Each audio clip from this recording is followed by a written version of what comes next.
Hello everyone. स्वागत है आप सभी का मेरे चैनल VFX एरिया में। तो आज हम बात करेंगे हुडनी यूजर इंटरफेस के बारे में। बेसिकली पिछले जो दो वीडियो मैंने बनाए हैं उसके बारे में मैंने नोट्स के बारे में आपको जनरल नॉलेज दी है, नोट्स के बारे फंडामेंटल्स के बारे में बताया और नेटवर्क के फंडामेंटल के बारे में आपको बताया, ताकि अपन जब हुडनी पे वर्क करें ताकि आप अपने को किसी चीज़ के बारे में प्रॉब्लम क्रिएट ना हो, समझ में आ जाए। क्योंकि थोड़ा नोड बेस्ड जो सॉफ्टवेयर होते हैं उनको समझने में थोड़ा सा दिमाग की ज़रूरत होती है। तो इसी वजह से मैंने आपको नोड्स और नेटवर्क के बारे में बताया ताकि जब अपन हुडनी पे वर्किंग करेंगे तो आपको आगे जाके प्रॉब्लम क्रिएट ना हो। तो बेसिकली अभी सबसे पहले क्या करते हैं, मैं आपको बताता हूँ कि हाँ इसको डाउनलोड कैसे किया जाता है और कहाँ से इसको डाउनलोड करना है, कैसे इंस्टॉल करना है। तो साइड इफेक्ट्स टाइप कीजिएगा आप गूगल पे और आपके पास www.sidefx.com की साइट ओपन हो गई है। तो आप डाउनलोड्स पे क्लिक कीजिए। बेसिकली मेरे पास अभी क्या है, लॉगिन अकाउंट है।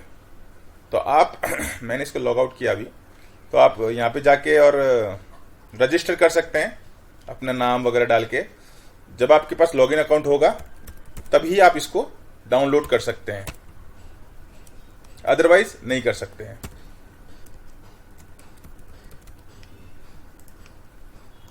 तो जस्ट जब आप अपनी आईडी बना लेंगे तो आपको ये फैसिलिटी देगा कि आप लिनक्स यूज़र है, मैक यूज़र है, विंडोज़ यूज़र है, तो आप उसके लिए आप हुडनी जो लेटेस्ट वर्जन है उसको डाउनलोड कर सकते हैं, या पिछला जो भी वर्जन आप डाउनलोड करना चाहे वो भी कर सकते हैं, कोई इश्यू नहीं है। तो आफ्टर दैट जब आप इसको डाउनलोड कर लेंगे, डाउनलोड करने के बाद में जब आप इसको रन करेंगे इस EXE को, आफ्टर दैट जब आपका इंस्टॉलेशन कंप्लीट हो जाएगा तो वो आपको ये लाइसेंस के लिए पूछेगा। तो कोई बड़ी बात नहीं है। आपको क्या करना है, जब वो आपकी जो विंडो ओपन होगी,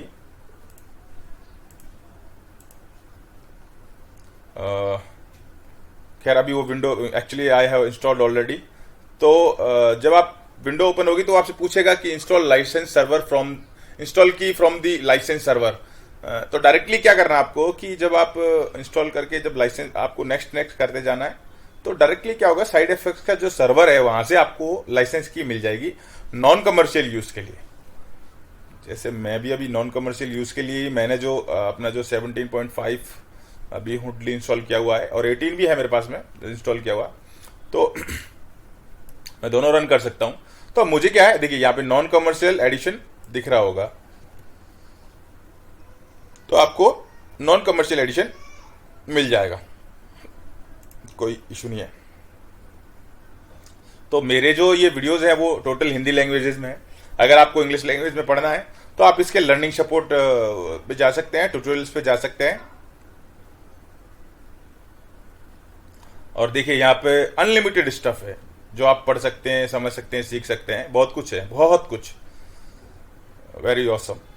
बट अब यही है, थोड़ा सा मेरा मोटिव जो है वो मैं यही चाहता हूं कि हिंदी में हुडनी के ट्यूटोरियल है ही नहीं, मेरे को तो कहीं मिले नहीं, कोई कहीं पे भी, ना यूट्यूब पे मिले, ना विमियो पे मिले, ना किसी वेबसाइट पे मिले, ना जो और डाउनलोड वेबसाइट्स होती हैं उन पे मिले। तो इसी वजह से मैंने थोड़ा सोचा कि जब इतना पावरफुल 3D प्रोग्राम है और उसके बारे में कुछ लोग हैं होंगे, जो कुछ आर्टिस्ट होंगे इंडियंस, जरूरी नहीं है सबको हर लैंग्वेज समझ में आए, तो लेकिन हाँ मातृभाषा में अगर आप कोई चीज सीखेंगे तो वो आप जिंदगी भर नहीं भूल सकते हैं। क्योंकि देखिए बेसिकली क्या होता है, मैं आपको एक बात बताता हूं। जैसे कोई साइंटिस्ट है, ठीक है, वो इंडिया से है और नासा में काम करता है, तो जब वो कोई वर्किंग कर रहा होगा ना, तो 101% उसकी जो थिंकिंग प्रोसेस है ना वो हिंदी में ही चल रही होती है। आप समझे मेरी बात को।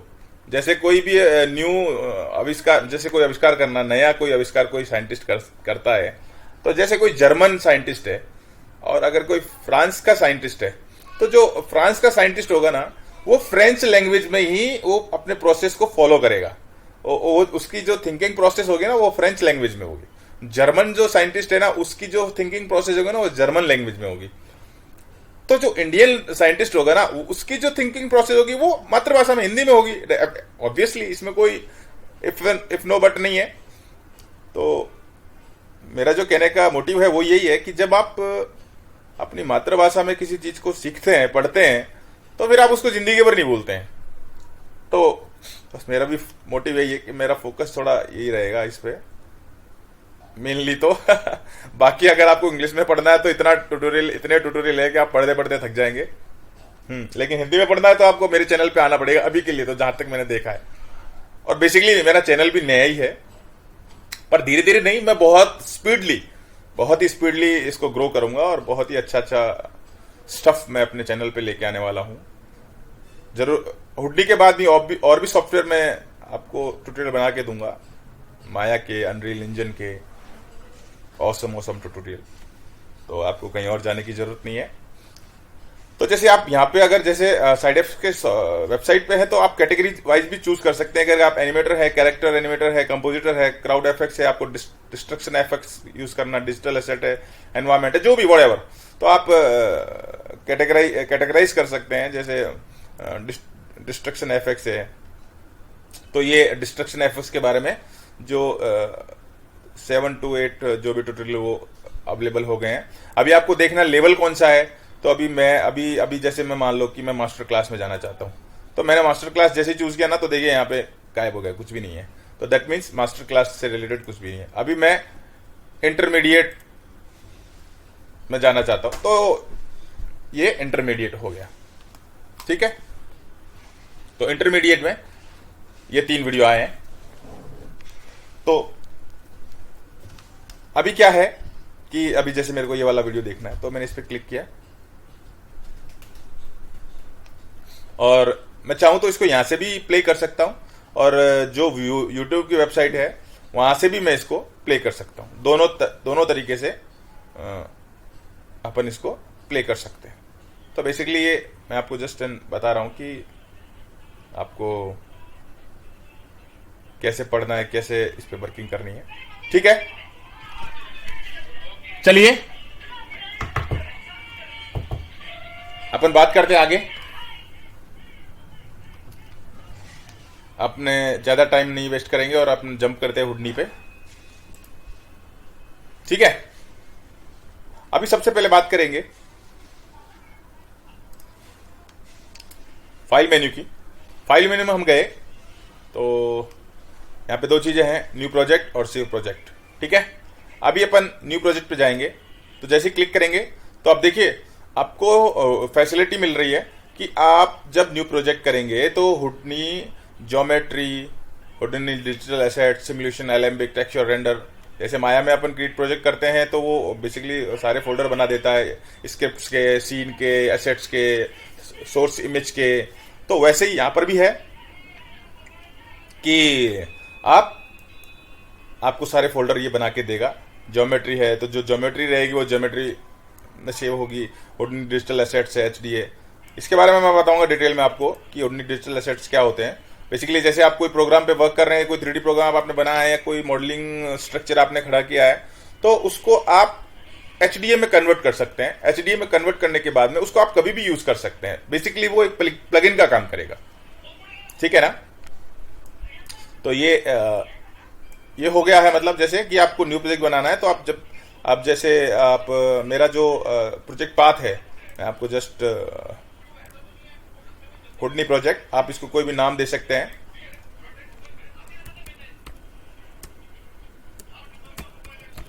इंट्रो टू हुडनी, और डेस्कटॉप पे मैंने इसको सेव कर दिया, एक्सेप्ट, ठीक है। अभी डेस्कटॉप पे जाएंगे तो इंट्रो टू हुडनी, यहाँ पे देखिए फोल्डर बन के आ गया है। जैसे अपन इसके अंदर एंटर करेंगे न्यू प्रोजेक्ट। अभी बेसिकली यहाँ पे न्यू प्रोजेक्ट क्यों आ रहा है, वो इसलिए आ रहा है, जब मैं सेट न्यू प्रोजेक्ट कर रहा था तो मैंने जो प्रोजेक्ट नेम है ना वो यहाँ पे केवल न्यू प्रोजेक्ट ही रखा है। तो यहाँ पर आप अपने प्रोजेक्ट का नाम दे सकते हैं, कोई भी नाम दे सकते हैं, व्हाटएवर जो भी, ठीक है ना। तो वो इस वजह से वहां पे न्यू प्रोजेक्ट आ रहा है। तो अपन इसके अंदर एंटर करेंगे, ये देखिए यहाँ पे सारे फोल्डर बन के आ गए हैं। ऑडियो कॉम, डेस्क, फ्लिप, जियो, एचडी, रेंडर, स्क्रिप्ट, सिमुलेशन है, टेक्सचर है, वीडियो है, स्क्रिप्ट है, रेंडर है। अभी बेसिकली क्या है कि ये मेरा एक प्रोजेक्ट सेट हो गया है। अभी मैं चाहता हूं कि मैं फाइल सेव करना चाहता हूं, तो मैं क्या करूंगा, फाइल सेव। तो ये मेरे से पूछेगा क्योंकि मैं फर्स्ट टाइम सेव कर रहा हूं, तो टेस्ट फाइल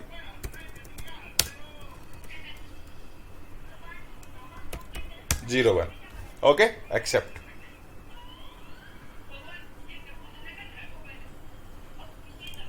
मेरा प्रोजेक्ट कहाँ है, intro to Houdini, new project, और यहाँ पे मैं इसको सेव कर दूंगा। ठीक है, तो ये देखिए ये मेरी फाइल आ गई है यहाँ पे, नो इश्यू फॉर दैट। ठीक है, आपको समझ में आ गया सेविंग कन्वर्जन और प्रोजेक्ट का कैसे सेट करते हैं। ठीक है, उसके बाद में न्यू असेट्स है। तो जनरली क्या है, जैसे डेफिनेशन आप जैसे कुछ वीएक्स कोडिंग कर रहे हैं, जैसे जो बहुत पावरफुल सिस्टम है ये उडनी का, तो जैसे आप उडनी के लिए वीएक्स कोडिंग कर रहे हैं, पाइथन में कर रहे हैं, या ऑब्जेक्ट्स पे वर्किंग कर रहे हैं, तो आप इसके एसेट्स को लाइब्रेरी में सेव कर सकते हैं और दोबारा से यूज कर सकते हैं। ये थोड़ा डिटेल में अपन बाद में देखेंगे। तो आपने प्रोजेक्ट को कैसे सेव करते हैं और कैसे प्रोजेक्ट सेट करते हैं वो आपने देख लिया होगा। न्यू प्रोजेक्ट, सेट प्रोजेक्ट के बारे में अपन बाद में पढ़ेंगे। तो दो चीजें हैं यहाँ पे, एक तो ओपन रिसेंट फाइल्स और एक है सेट रिसेंट प्रोजेक्ट। तो ओपन रिसेंट फाइल में वो फाइल्स आती हैं जिस पे आप वर्किंग कर रहे होते हैं। जैसे आप आज प्रेजेंट टाइम में वर्क कर रहे होते हैं, या कल भी आप वर्क कर रहे थे, परसों आप वर्क कर रहे थे, जब भी आप वर्क कर रहे थे, तो वो बेसिकली जो भी फाइलें होंगी उनका जो पाथ है वो यहाँ पे दिखा दे। आप यहाँ से ओपन कर सकते हैं कि आपको जिस फाइल पे वर्किंग करनी है, तो वो यहाँ से आप ओपन कर सकते हैं। ठीक है, और सेट रिसेंट प्रोजेक्ट, तो जो भी मैंने प्रोजेक्ट सेट किया था तो वो आप यहाँ से देख सकते हैं। तो ये प्रोजेक्ट की बात हो गई। ठीक है, ओके। इंपोर्ट, अभी क्या है, अभी जैसे आप अपनी ज्योमेट्री है, आप जैसे आप हुडनी की कोई ज्योमेट्री इंपोर्ट करना चाहते हैं तो वो इंपोर्ट कर सकते हैं। और जैसे इमेज है वो इंपोर्ट कर सकते हैं। फिल्म बॉक्स एफबीएक्स है, एफबीएक्स इंपोर्ट करना वो आप इंपोर्ट कर सकते हैं। ठीक है, यहां पे डिजिटल एसेट्स भी आ गया, हुडनी डिजिटल एसेट्स। ठीक है, तो एचडीए जो आपने जैसे मान लिया, मैंने अभी आपको बताया था कि आप जैसे कोई हुडनी प्रोग्राम बना रहे हैं, थ्री डी मॉडल बना रहे हैं या कुछ भी बना रहे हैं, तो उसको एचडीए में कन्वर्ट करके आप उसको सेव कर सकते हैं और फिर वापस से यहाँ से इंपोर्ट भी कर सकते हैं। और किसी भी सॉफ्टवेयर में आप उसको लेके भी जा सकते हैं, जैसे माया में लेके जाना चाहते हो, या फिर मैक्स में लेके जाना चाहते हो, या अनरील में लेके जाना चाहते हो, व्हाटएवर जो भी सपोर्टिव जो आपके सॉफ्टवेयर रहेगा उसको लेके जाना चाहते हो तो आप लेके जा सकते हो। ठीक है, अब बात करते हैं आपको सेव एज। ठीक है, तो जैसे मान लीजिए कि कंट्रोल एस से सेव होता है और ऑल्ट एस से भी सेव होता है, और कंट्रोल शिफ्ट, जैसे control plus shift plus S, तो control plus shift plus S. तो मेरे से क्या है, ये इसके वर्जन को, जैसे मान लीजिए कि मेरा फाइल 01 है और मैं इसको 02 करना चाहता हूं, वो कर सकता हूं। ठीक है, तो ये एक तो हो गया control plus alt plus shift, एक हो गया कंट्रोल शिफ्ट प्लस एस और ऑल्ट शिफ्ट प्लस एस।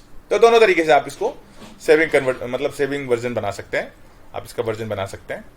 और वो यहां पर भी शो हो रहा होगा, alt plus S, control plus S, save S, alt plus shift plus S और control plus shift plus S. ठीक है, तो आप समझ गए होंगे। अभी बात करते हैं व्यूपोर्ट की, व्यूपोर्ट नेविगेशन की, कि इसके व्यूपोर्ट नेविगेशन को कैसे वर्किंग करते हैं। तो बेसिकली क्या है, अभी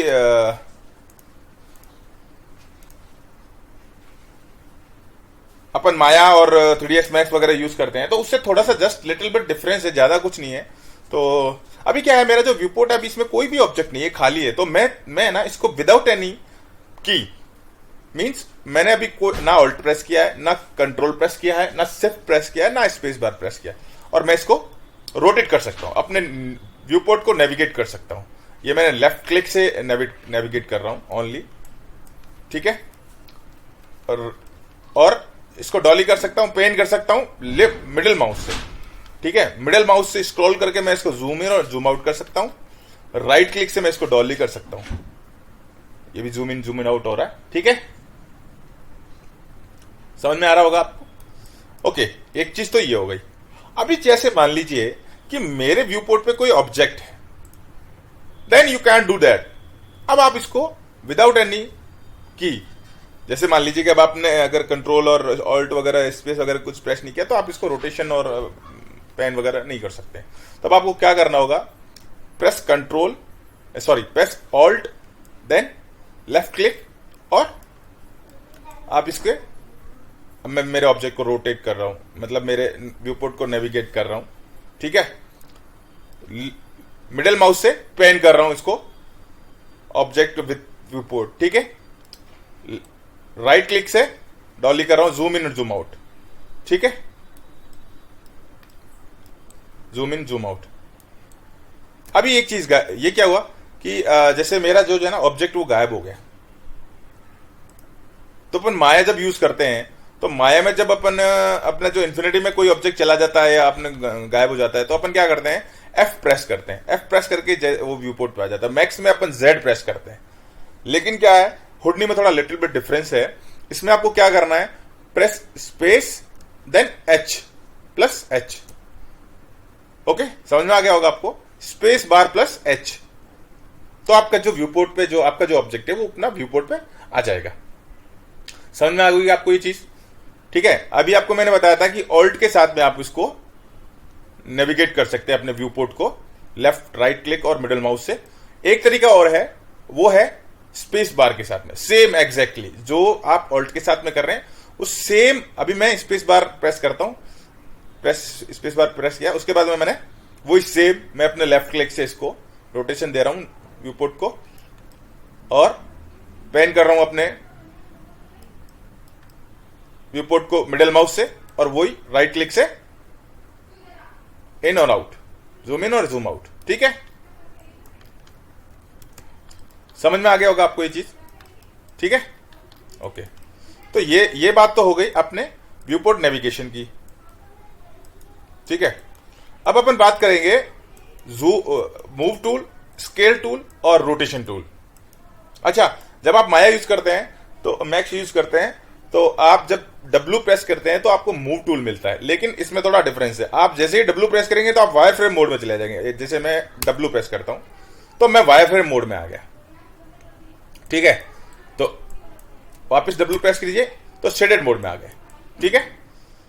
तो अपने को इसमें जो मूव टूल है उसके लिए अपने को क्या प्रेस करना होगा, T। तो T प्रेस करूंगा तो मैं मूव टूल में आ जाऊंगा, ठीक है। ये T प्रेस करते हैं मैं मूव टूल में आ गया। अब अपन इसको रोटेशन मतलब ट्रांसलेट कर सकते हैं इसके ऑब्जेक्ट को किधर भी, और R प्रेस करेंगे तो रोटेशन में आ जाएंगे। लेकिन जैसे माया में क्या है, R प्रेस करेंगे तो स्केल होता है, मैक्स में R प्रेस करेंगे तो स्केल होता है। इसमें क्या है, R प्रेस करेंगे तो रोटेशन में आएंगे और E प्रेस करेंगे तो स्केल में आएंगे। देखिए, E प्रेस किया तो स्केल में आ गया, ठीक है। तो आपको समझ में आया होगा।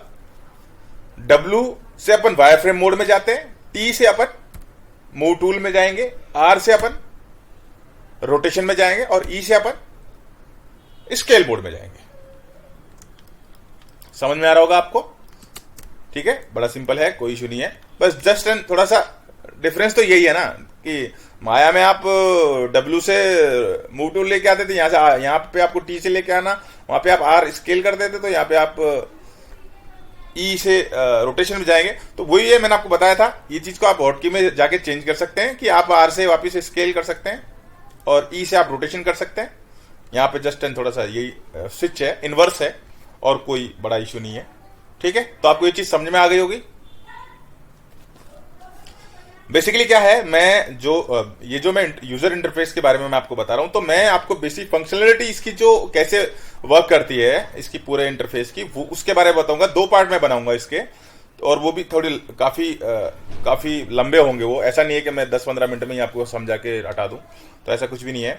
कम से कम काफ़ी एक घंटे का तो कम से कम ये एक पार्ट बनेगा ही बनेगा, जितना मुझे लगता है, क्योंकि बहुत स्टफ है।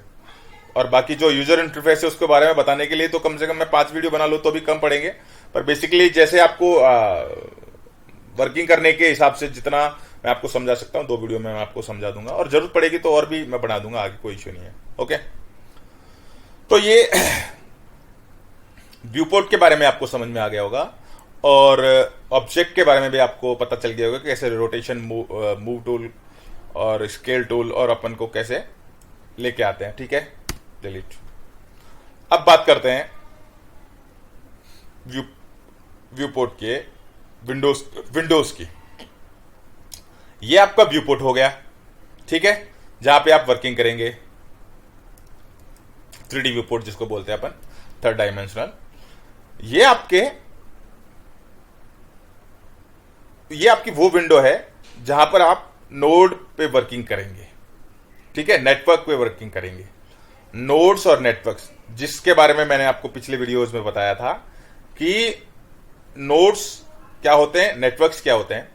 अभी देखिए, एक चीज तो यह है कि मैंने अपना ऑब्जेक्ट क्लिक किया, जैसे ही मैंने स्फीयर पे क्लिक किया तो ये मुझे फैसिलिटी देता है कि मैं इसको ग्रिड पे कहीं पे भी रख सकता हूं, चाहे यहां रख सकता हूं, चाहे इधर लाके कहीं पे भी रख के सकता हूं। एक चीज तो ये हो गई, ठीक है। अभी क्या है कि मैं चाहता हूं कि मेरा जो ऑब्जेक्ट है वो क्या है, ग्रिड के सेंटर में आ जाए। तो उसके लिए क्या करूंगा, press control and then select the object whatever you want, मतलब आपको जो भी ऑब्जेक्ट चाहिए उस पर आप क्लिक कीजिए। तो क्या हुआ, मेरे को अब इसको रखने की जरूरत नहीं, मतलब मेरे को इसको प्रेस करके रखने की जरूरत नहीं पड़ी। ऑटोमेटिकली क्या है, मेरे ग्रिड के मिडिल में मेरा ऑब्जेक्ट आ गया है, ठीक है। तो ये एक तो तरीका ये हो गया। एक तरीका ये था कि मैंने यहां से इसको ड्रैग करके रख दिया है, ठीक है। एक तरीका ये हुआ। दूसरा तरीका था control plus shift, control plus left click object के ऊपर और आपका ऑब्जेक्ट आ जाएगा, ठीक है। तीसरा तरीका क्या है, यहां पे आप टैब प्रेस कीजिएगा, ठीक है, और आपको जो भी ऑब्जेक्ट चाहिए, जैसे मुझे स्फीयर चाहिए तो देखिए एसपी जैसे ही मैंने टाइप किया तो मेरा ऑब्जेक्ट आ गया। अभी क्या है, सेम एग्जैक्ट वही तरीका है कि मैंने जो यहां से जो मैंने ऑब्जेक्ट लिया था वो मैंने जैसे ही टैप प्रेस करके मैंने लिया, तो अब मेरे को यहां पे प्रेस करके रखना पड़ेगा इसको, ठीक है। एक चीज तो ये हो गई। अभी क्या है, टैप प्रेस करूंगा, टैप प्रेस किया और यहां प्रिमिटिव्स में जाके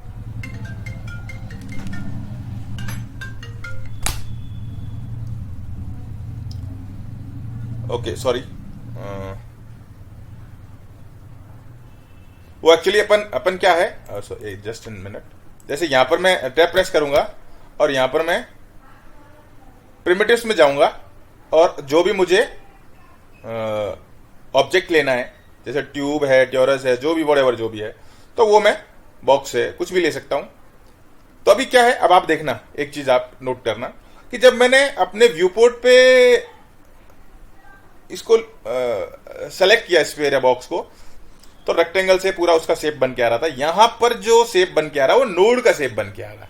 दैट मीन्स कि मेरा जो नोड है वो अपीयर होएगा। अभी जब मैं जैसे प्रेस करूंगा देखना, तो जो देखिए यहां पर जैसे ही मैंने नोड को प्रेस किया तो यहां पे मेरा ऑब्जेक्ट बन के आ गया। तो अभी मुझे क्या है, व्यू पोर्ट पे आके और ऑब्जेक्ट को लेने की और प्रेस करके रखने की जरूरत नहीं पड़ी है।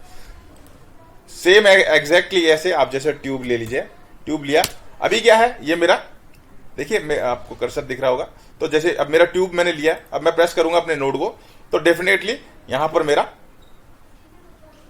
ट्यूब बन के आ गया है। तो क्या है, बेसिकली ये मेरे नोड है, यही मेरे जो नोड्स के बारे में मैंने आपको समझाया था, तो वो ये नोड्स ही हैं। तो आपको मैंने ऑब्जेक्ट लेने के 4 तरीके समझा दिए हैं। एक तो डायरेक्टली ले सकते हो, एक कंट्रोल के साथ में ले सकते हो तो मिडिल में आ जाएगा, और एक आप अपने नोड विंडो में राइट क्लिक करेंगे या टैब प्रेस करेंगे, राइट क्लिक करेंगे, तो सेम आप दोनों तरीके से कर सकते हैं। जैसे यहाँ पर टैब क्लिक करेंगे तो आपकी पूरी कैरेक्टर है, कंस्ट्रेंट है, जो भी आप व्हाटएवर जो लेना चाहते हो वो आप यहाँ से ले सकते हो। वो सेम टैब प्रेस करेंगे, यहाँ पर आप अपने प्रिमिटिव्स में जाएंगे तो आप ले सकते हैं। और आप अगर आपको चाहते हैं तो आप यहाँ पे टाइप कीजिए तो आप ट्यूब ले सकते हैं, या जो भी है आप स्फीयर लेना चाहते हैं या व्हाटएवर जो भी है, स्फीयर लेना चाहते हैं या टोरस लेना चाहते हैं तो टोरस आगे देखिए ऐसे, जो भी व्हाटएवर, समझ रहे हैं ना आप मेरी बात को, तो आप यहां से ले सकते हैं। तो ये ऑब्जेक्ट की बात होगी कि आप अपने ऑब्जेक्ट को कैसे अपीयर करेंगे अपने व्यू पोर्ट पे, ठीक है। ओके, अभी बात करते हैं नोड्स की।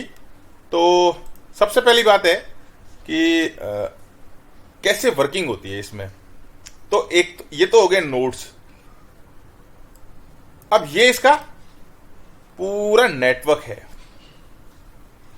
जिस नेटवर्क के बारे में मैंने आपको समझाया था। कौन से नेटवर्क में जाके और कौन सा नोड आपको सेलेक्ट करना है वो आपको ये फैसिलिटी देता है। अभी क्या है कि मान लो कि मैं प्रिमिटिव्स में हूं, प्रिमिटिव्स में मेरे को ये सारे नोड मिलेंगे, ठीक है। मैनेजर में जाऊंगा तो मैनेजर जो है बेसिकली वो रेंडर, ये क्या है, नेटवर्क्स जो अपने हुडनी में जो नेटवर्क्स है उनके बारे में नॉलेज देगा अपने को। चॉप्स नेटवर्क है, कॉप्स नेटवर्क है, मटेरियल नेटवर्क है, रॉप नेटवर्क है। मतलब रॉप नेटवर्क का मतलब हो गया रेंडर आउटपुट, ठीक है,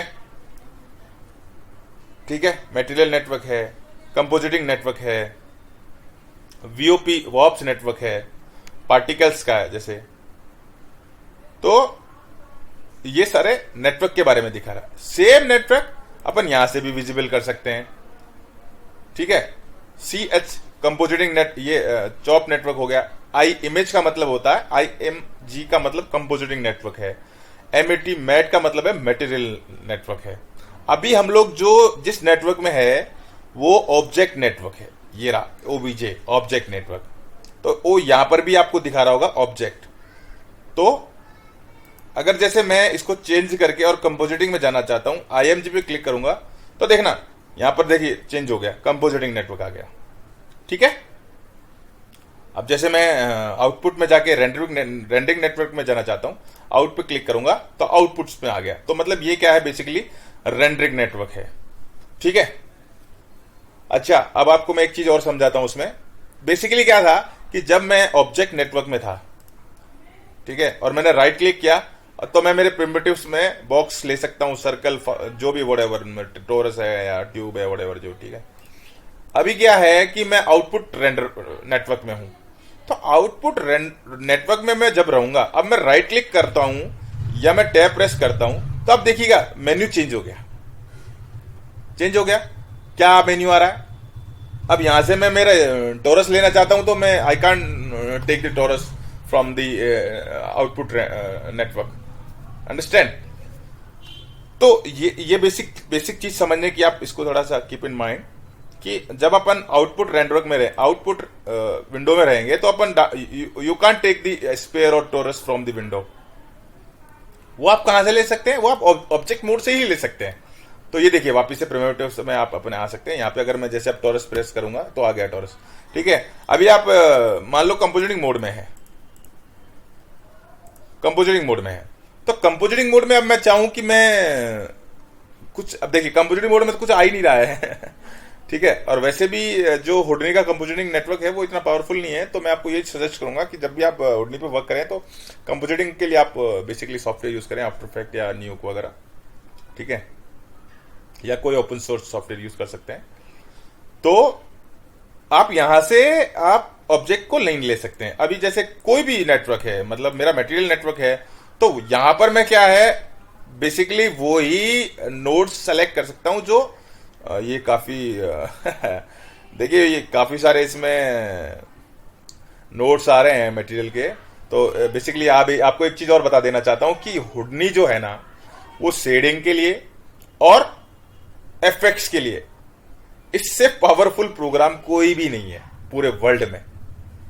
अगर आपको शेडिंग करनी है और आपको विजुअल इफेक्ट्स करना है, एफेक्ट्स जो है, तो हुडनी से बेहतर कुछ हो ही नहीं सकता और ना कुछ है। माया भी बहुत पावरफुल है, पर हुडनी तो अमेजिंग है, अमेजिंग। तो बेसिकली क्या है, आप समझ रहे होंगे कि जैसे मटेरियल नेटवर्क में मैं हूं, तो मैं यहां पर मटेरियल में से वही नोड्स चूज कर सकता हूं जो मटेरियल से रिलेटेड होंगे, ठीक है। और मोशन एफेक्ट्स में हूं तो मोशन एफेक्ट से रिलेटेड चीजें होंगी, और जैसे शेडर से है, शेडर से रिलेटेड है तो शेडर से रिलेटेड होंगे, ठीक है। ऑब्जेक्ट से रिलेटेड है तो अपन ऑब्जेक्ट से रिलेटेड चीजें चूज कर सकते हैं। तो ये चीज आपको समझ में आ गई होंगी। तो ये आपकी जो विंडो है वो क्या है, नेटवर्क और नोड्स विंडो है। जैसे कोई भी नोड आपको लेना, वो लोड यहाँ पे ले सकते हैं, नेटवर्क आप ले सकते हैं।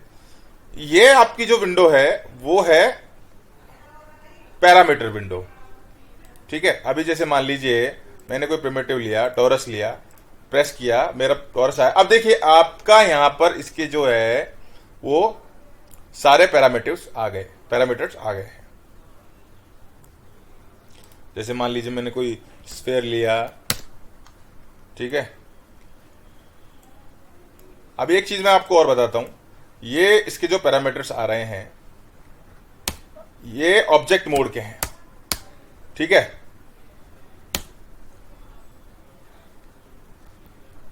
अभी क्या है, जस्ट लिटिल बिट आप आइकन देख रहे होंगे, एक ब्लू आइकन है, एक ग्रीन आइकन है, और ये टोरस का जो भी अपन ने ऑब्जेक्ट ले रखा उसका असाइनमेंट क्या रहा है।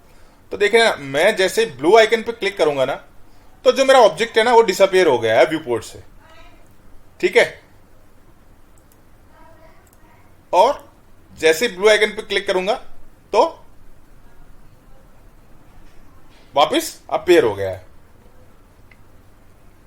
अभी ये जो ग्रीन आइकन है वो ग्रीन आइकन क्या है, जब अपन रेंडर करेंगे तब आपको समझाऊंगा कि जो अपन जैसे मान लीजिए कि मैंने सेलेक्टेड जैसे जो ऑब्जेक्ट रहते हैं सेलेक्टेबल, जो मतलब जैसे मान लीजिए कि ये बंद हो गया, अभी मैं यहाँ पे हूँ, अभी मैं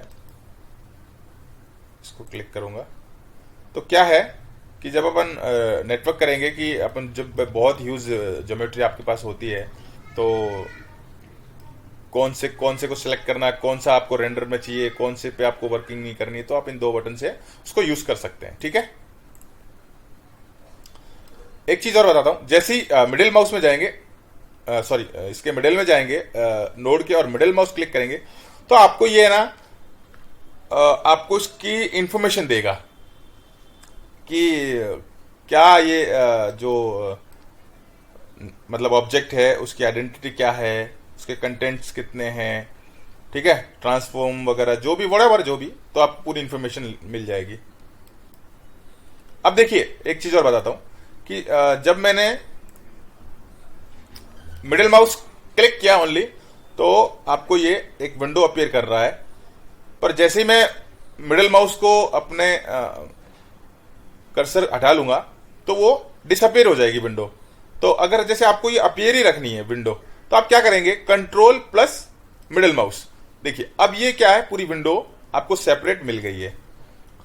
तो अब आप इसमें आप देख सकते हैं कि जैसे क्या है कि आपको क्या क्या इंफॉर्मेशन आपके ऑब्जेक्ट के बारे में मिल रही है, तो वो आप यहाँ पे देख सकते हैं कि कब क्रिएट हुआ था, कब इसमें मॉडिफाई रहा था, टोटल कितने ऑब्जेक्ट हैं, व्हाटएवर जो भी है, जो मतलब समझ रहे हो ना आप मेरी बात को। तो ये एक चीज है, ओके।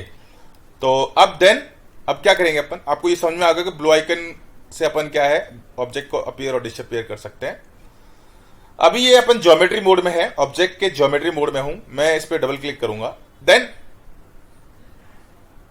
अपन इसके go into the object, upon object के अंदर एंटर कर गए।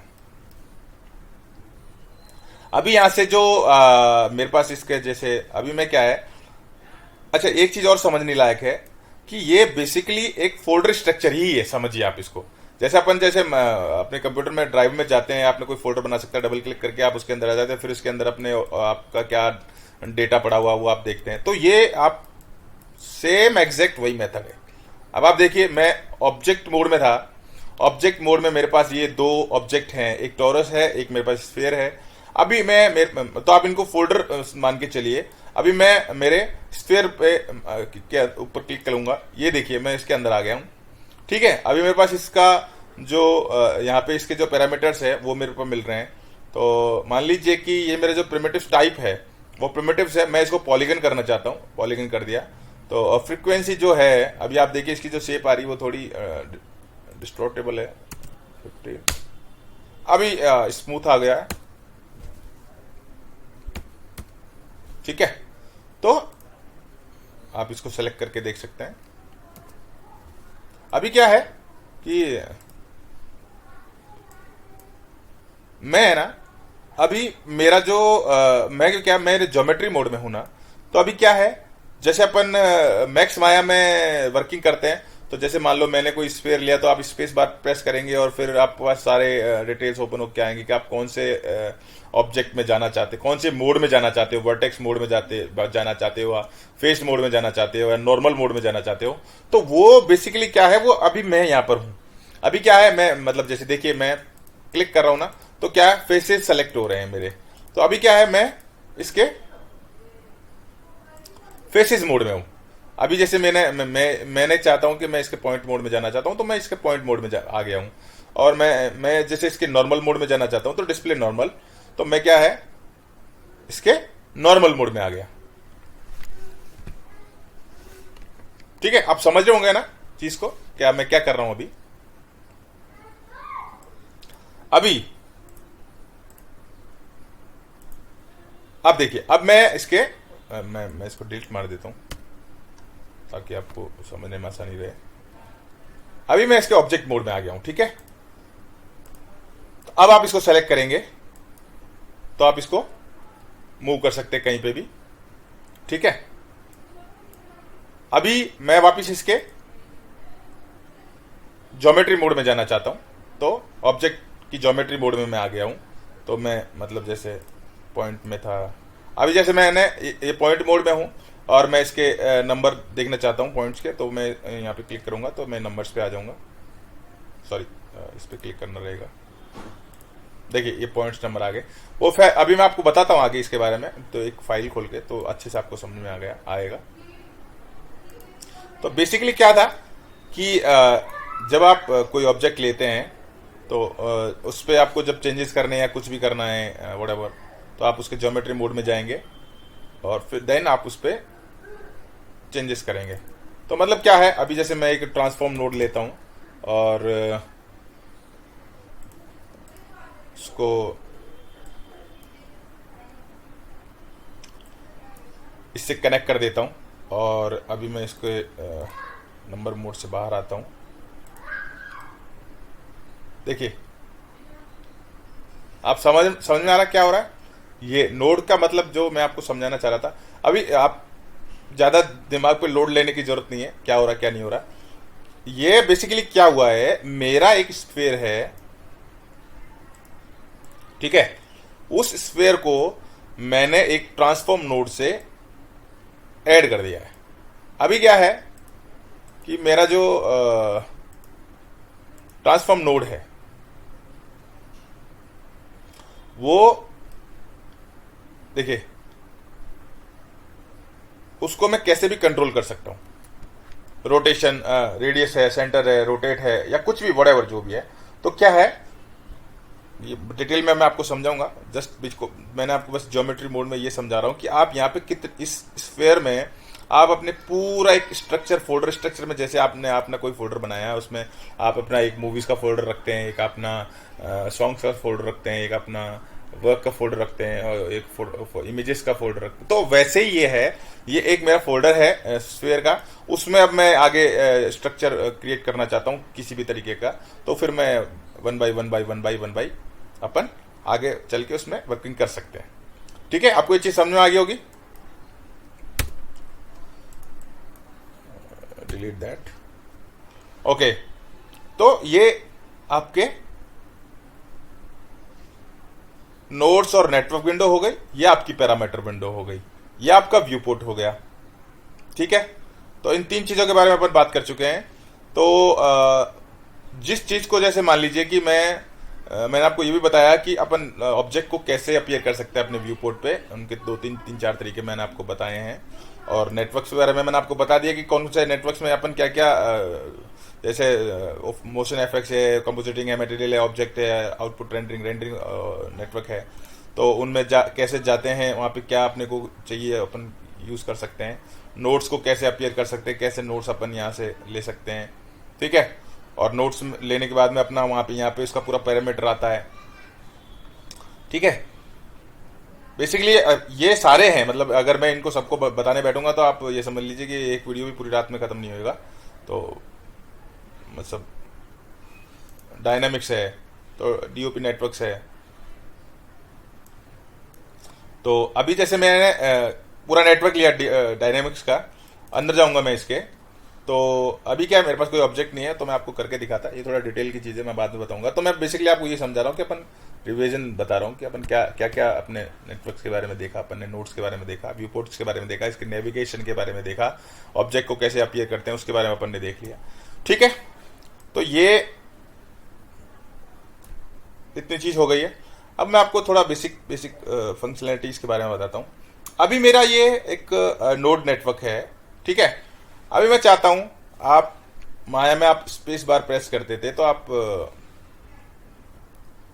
लेफ्ट राइट क्लिक और वो उसमें चले जाते थे। तो अपन यहाँ पर्सपेक्टिव का आप एक साइन देख रहे होंगे, पर्सपेक्टिव क्लिक करेंगे, ठीक है। सेट व्यू, अब सेट व्यू में आप देखें perspective view port, top view port. अगर मैं टॉप में बोलूंगा तो टॉप में आ गया, ठीक है। फ्रंट व्यू पोर्ट आ जाएगा, ठीक है। राइट व्यू पोर्ट आ गया, ये राइट व्यू पोर्ट आ गया, ठीक है। अभी मैं लेफ्ट व्यू पोर्ट पे आ गया हूं, ठीक है।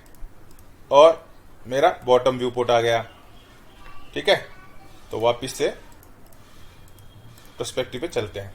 अभी क्या है, 1 2 3 4 5, 1 2, sorry, why this, 3 4, object mode, select point, okay, ठीक है। तो अपन यहां से top, front view port, right view port, किसी भी व्यू पोर्ट में आपको वर्किंग करनी हो आप यहां से जा सकते हैं, ठीक है। ये व्यू पोर्ट की बात हो गई। अभी आपको कोई ऑब्जेक्ट है,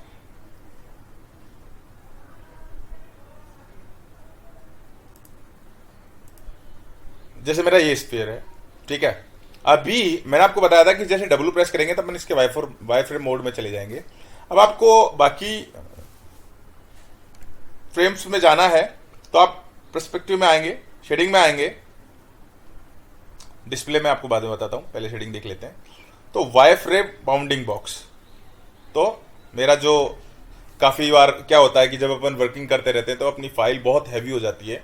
तो उसके लिए क्या आता है कि आपको चाहिए कि आप बाउंडिंग बॉक्स में वर्किंग करें तो सेव करें बाउंडिंग बॉक्स में। तो आपका क्या है कि आपकी फाइल बड़ी कम लो लेवल की रहेगी थोड़ा, ठीक है। एक तो वाई फ्रेम बाउंडिंग बॉक्स हो गया। शेडेड बाउंडिंग बॉक्स, अभी क्या है तो मेरा स्फीयर, लेकिन क्या है मेरे को उसकी विजिबिलिटी पता चल रही है कि हाँ मेरा ऑब्जेक्ट है यहाँ पे कोई, और उसको बाउंडिंग बॉक्स में सेव करना है। उसके बाद में वायर फ्रेम मोड में, उसके लिए मैंने आपको बताया था डब्ल्यू प्रेस करके वायर फ्रेम में आते हैं। उसके बाद में एक है वायर फ्रेम गोस्ट, ओके। अभी अपन देखते हैं कि ये वायर फ्रेम गोस्ट है क्या एक्चुअली। देखिए अभी मैं इसको शेडेड मोड में हूं। सबसे पहले चलेंगे वायर फ्रेम मोड में। तो देखिए ये वायर फ्रेम मोड है मेरा, ठीक है, आपको अच्छे से विजिबल हो रहा होगा। अभी अपन चलते हैं वायर फ्रेम गोस्ट में। तो क्या हुआ, आपने नोटिस किया होगा, क्या नोटिस किया आपने कि जब मैं वायर फ्रेम मोड में था तो जो इसके पीछे के बैक पोर्शन के जो वायर है ना, सेम विजिबिलिटी थी जितनी फ्रंट के वायर की है। समझे आप मेरी बात को।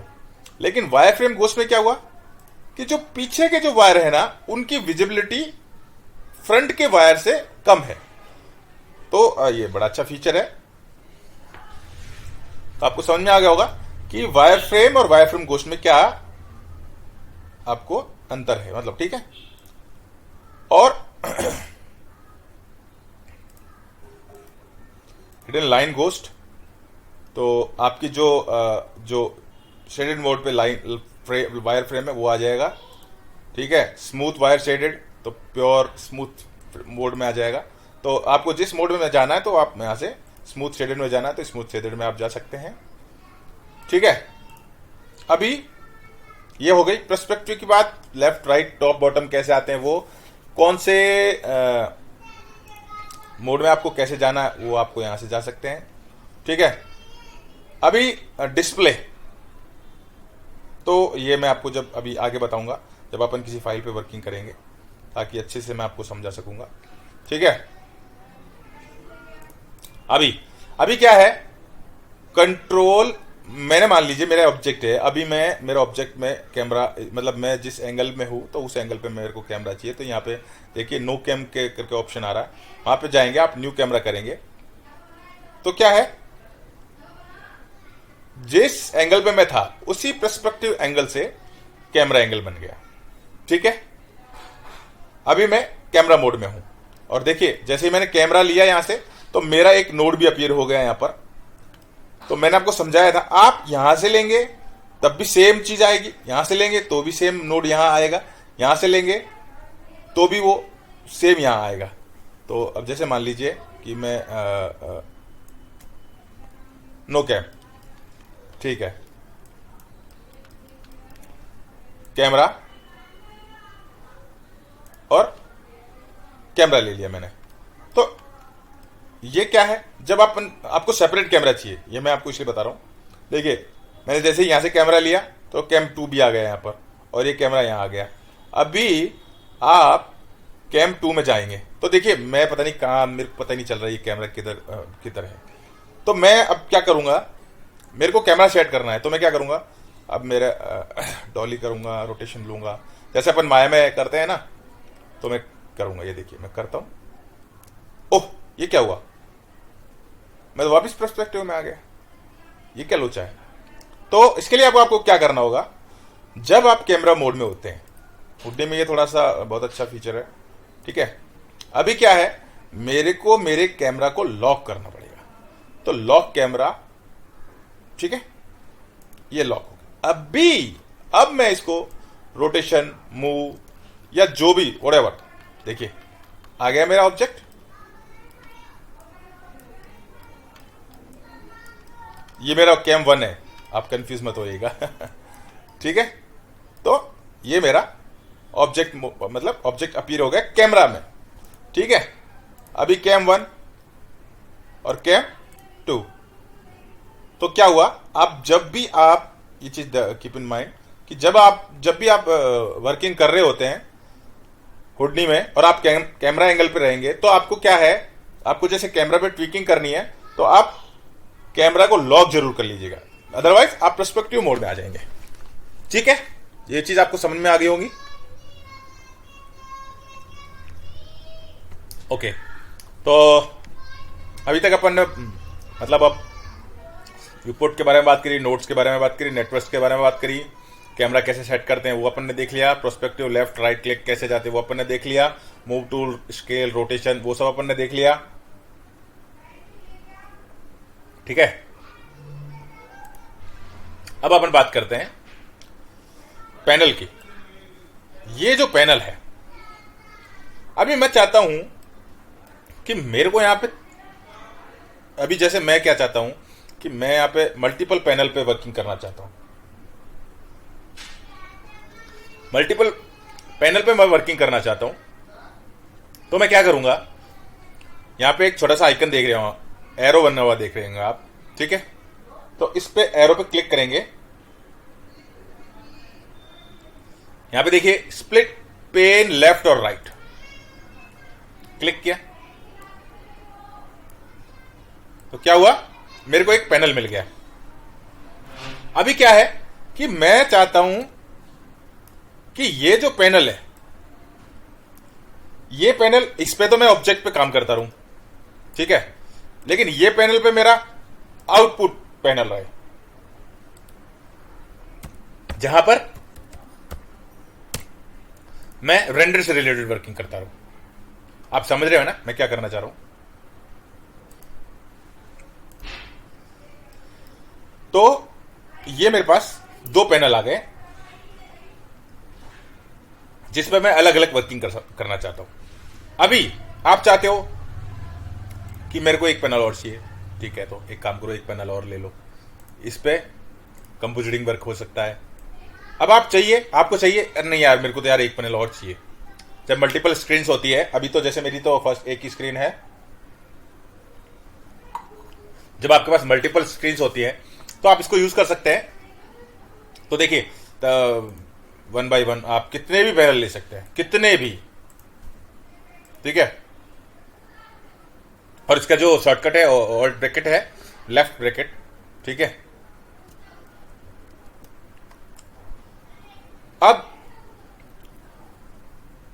जैसे आपको नहीं चाहिए तो आप क्या कर सकते हैं, इसको क्रॉस कर सकते हैं, यहां से बंद कर सकते हैं इसको। यहां से ये छोटा सा लिटिल बिट क्रॉस का साइन आप देख रहे होंगे, ये यहां से आप बंद कर सकते हैं, ठीक है।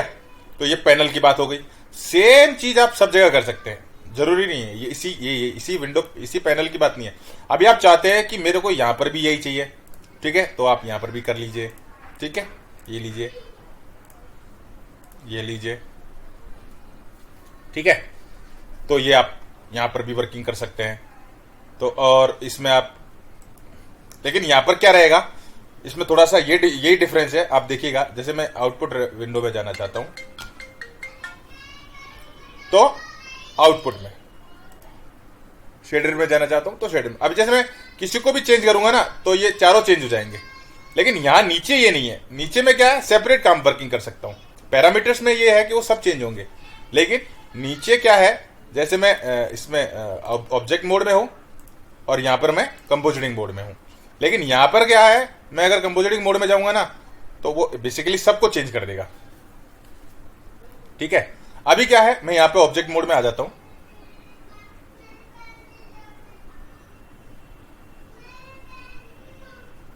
ठीक है। तो आप ये समझ गए होंगे कि पैनल्स को कैसे यूज करते हैं। आपको पैनल नहीं चाहिए तो आप इसको क्रॉस करके हटा दीजिए,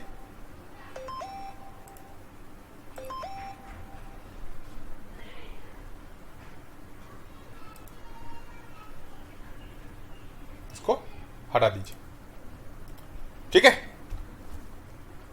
माफी चाहूंगा, 1 मिनट के लिए मैं थोड़ा ब्रेक लूंगा।